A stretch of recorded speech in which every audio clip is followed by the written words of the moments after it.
We'll rip up the scripts. This can change in an instant. Can do, Wade.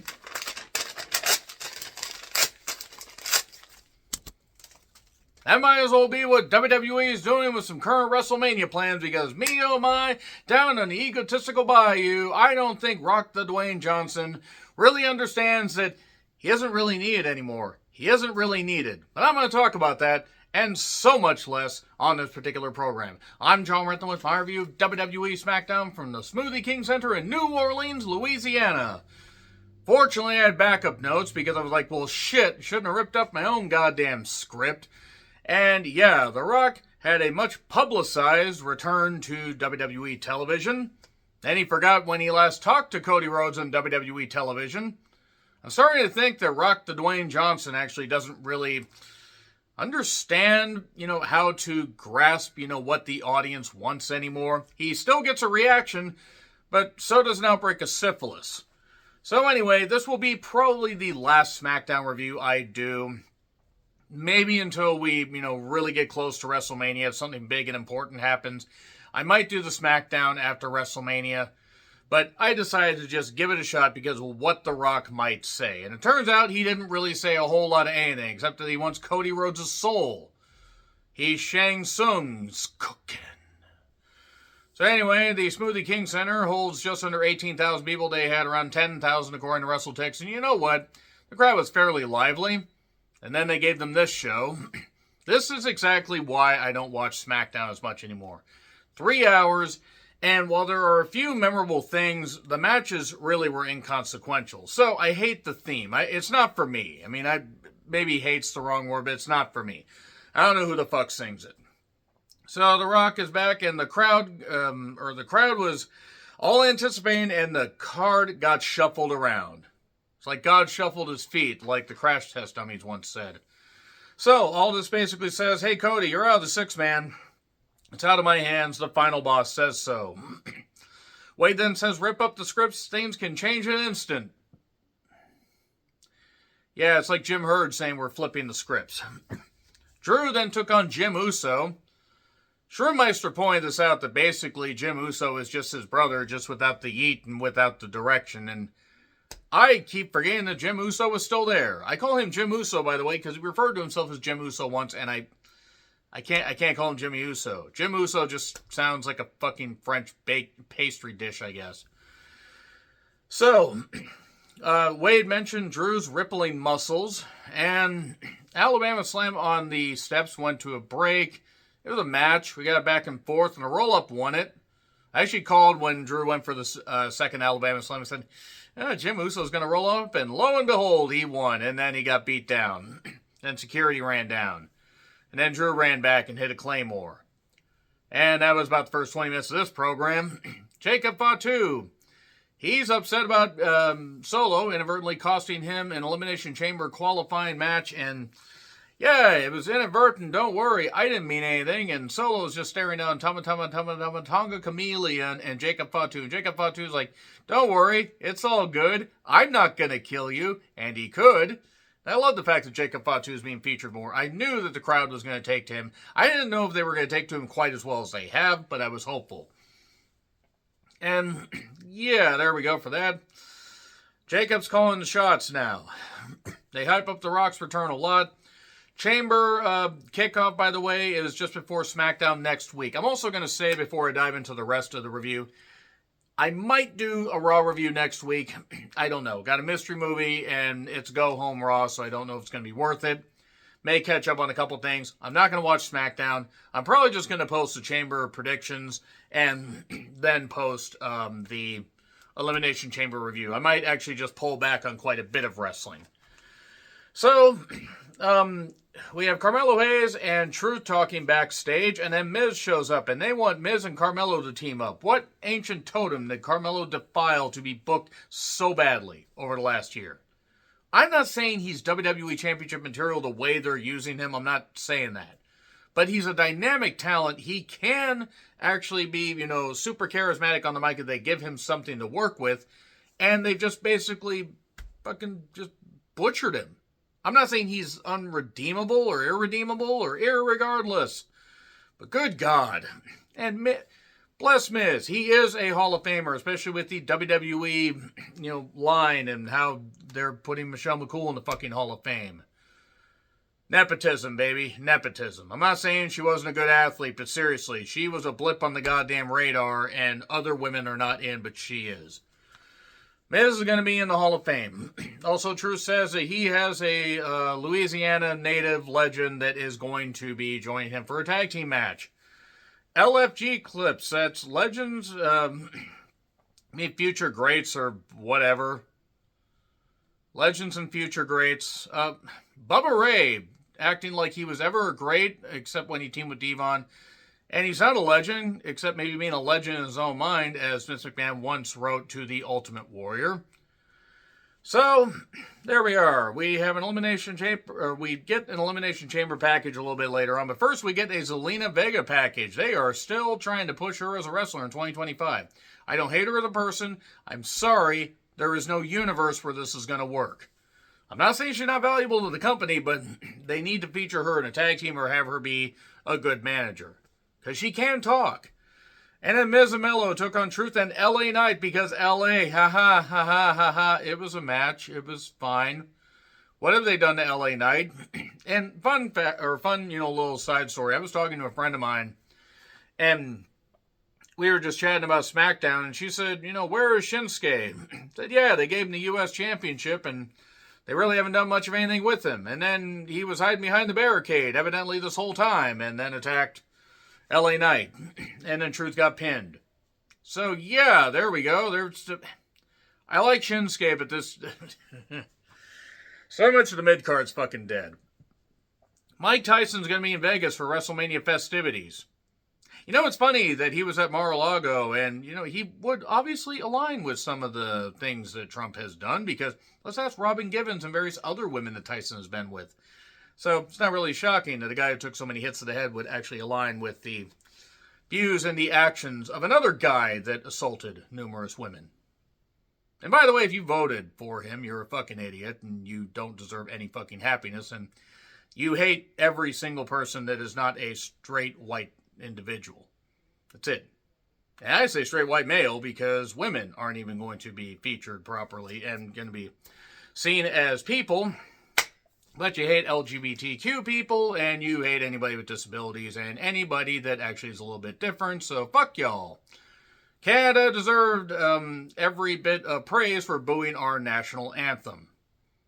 I care about smart Americans. I don't care about any of y'all dumb motherfuckers. I have cut out family members of mine because I don't want to talk to them, so what chance do you have? Let's get back to the goddamn review. Charlotte package. Speaking of shit I don't care about, she's a fucking relic. I do not want to see Charlotte Flair on my television anymore. She's going to soon be on her 4th marriage, her 8th face. Look, she seems nice, but just, god damn it. Does she need to be featured prominently in 2025? No, she fucking doesn't. Her winning the Rumble was way worse than Jey Uso. Because there are plenty of women they could have had win.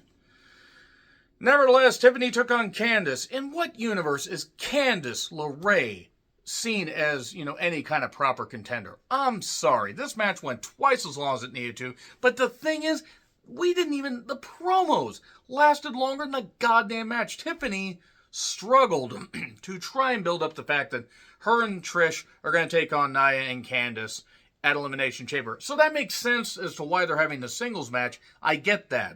But then Nia and Candice started talking, and then I realized that the power of speech is handed around way too frequently and way too freely. Why is Nia Jax allowed to cut a promo on this show, and why does anybody think that anyone wants to fucking listen to Candice? Good God. Join in progress, Charlotte shows up, and Charlotte has a headset on. Possibly to keep her brain from leaking out of her goddamn ears. Went way too long. Went actually 3 times longer than it needed to. So Tiffany will get rolled over, steamrolled by goddamn Charlotte real quick. PME 1, 2, 3. And then the couch attacked her, and then Trish showed up. Trish apparently either was, I don't know, her Uber was late or something, or they had to wake her up. She is a little bit older, and maybe she needed to take a nap or she was doing yoga stretches, and they said, Trish, your knee out there. Oh, shit. And then Nia did this absolutely terrible double bonsai drop, which I'm not saying I wanted her to sit down on both of them, but you could have thrown a fucking pillow on them and it would have landed with more of a thud than Nia did. Do a splash onto both of them or something. Good fucking grief. Stop featuring Candice in any kind of goddamn prominent singles matches when she is never going to be any more than what she is, which is a decent performer with no personality. Cody and Priest are talking backstage about the Chamber and about The Rock.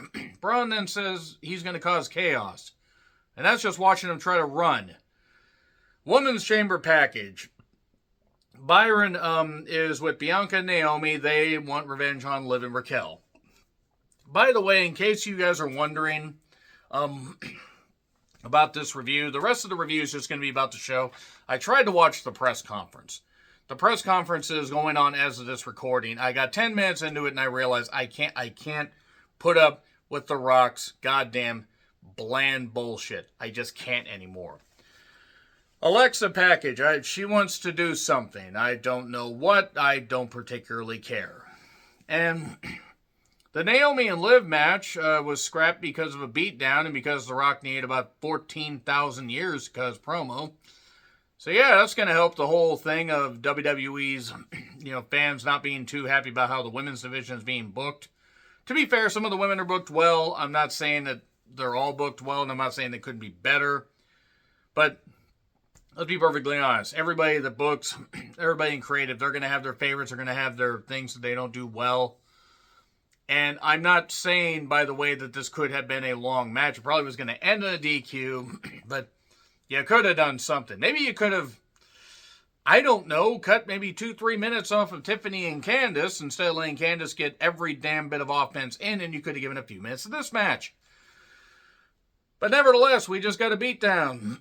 Aldous then basically yells at both Liv and Raquel. Chelsea Green, wants to be part of the Chamber because she thinks Naomi and Bianca are out.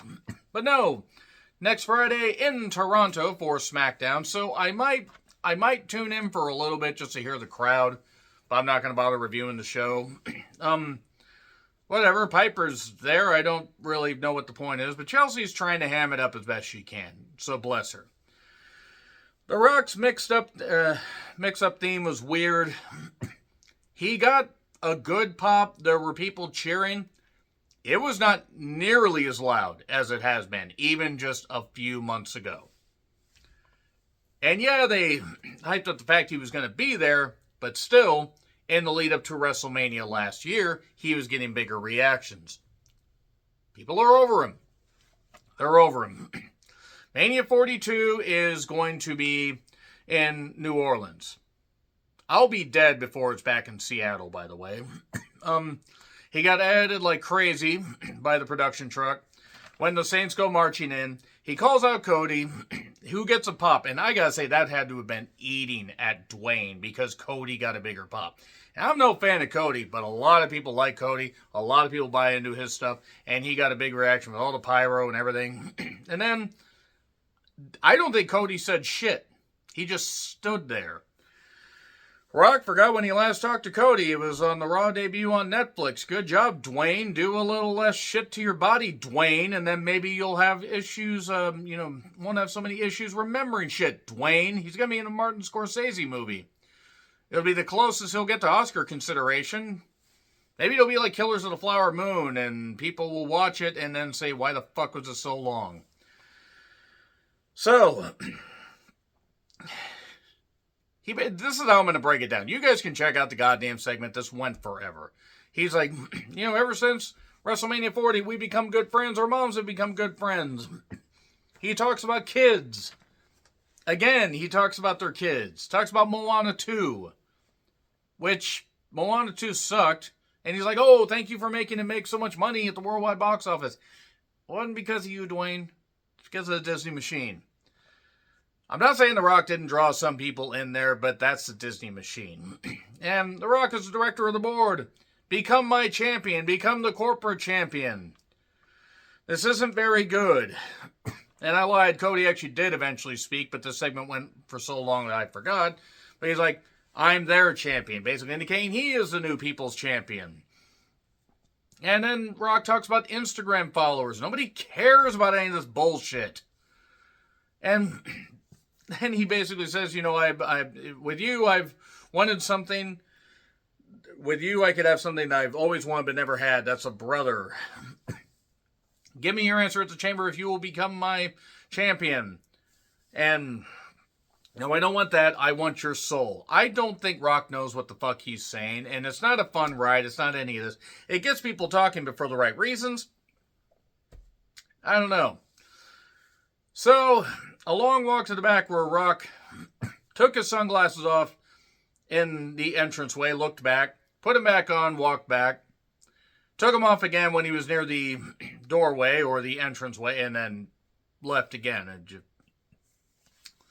So that's the end of that, because then DIY face off against Pretty Deadly. Blow up the tag division. Just blow it up. Just blow it up and sift through the luau cinders and get something going. Good God. The Profits show up and cause a DQ, and then the guns show up. The machine guns. The Motor City machine guns. Not Austin and Colton. They didn't jump yet. More chamber stuff. Cena wants number 17. Recap. Sammy tells Pierce that he wants Owens. I know it seems like I'm just flying through some of this stuff, but you expect me to give a fuck about Pretty Deadly? You expect me to give a fuck about Gargano? Who can wrestle, but I'm sorry, I've seen everything he needs to do. I don't want to see him. I don't want to see his wife. I don't want to see Ciampa. I don't want to see these two morons that are Pretty Deadly. I don't want to see any of these tag teams.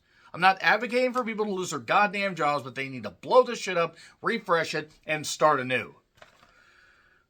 Owens posted a video to Twitter where he is stalking Sammy's family. A Canadian stalking another man's family. The dogs are in the enclosed pool area and the side garage door is open. Jacob Fatu takes over the pre-match promo. And then after an inadvertent kick where Solo looked shocked and Jacob didn't look upset that he did that at all, Braun ran over Tama Tonga and Jacob Fatu. This is earlier, or a little bit earlier. Lillian almost got flattened during a barricade spot. And South of Heaven, 1, 2, 3. So Solo got pinned, and Jacob Fatu is going to destroy Solo. And yeah, the press conference didn't really have much of anything. Rock just talking about New Orleans and what it meant to him, and there were like 10 wrestling media people there. So that's it, guys. That's going to be the last SmackDown review for a bit. I'm really reaching the peak of not caring about WWE weekly television anymore enough to watch a full show. I've watched wrestling for 40 years, coming up here in March, with War to Sell the Score. Or March 8th. No, I think that might have been actually like February. The whole point is I'm coming up. I'm trying to remember the date. Sorry, it's been a while. The whole thing is that I'm up on about 40 years of wrestling. And there are times where you take breaks, there are times where you cut out some shows and whatever, but it's fun.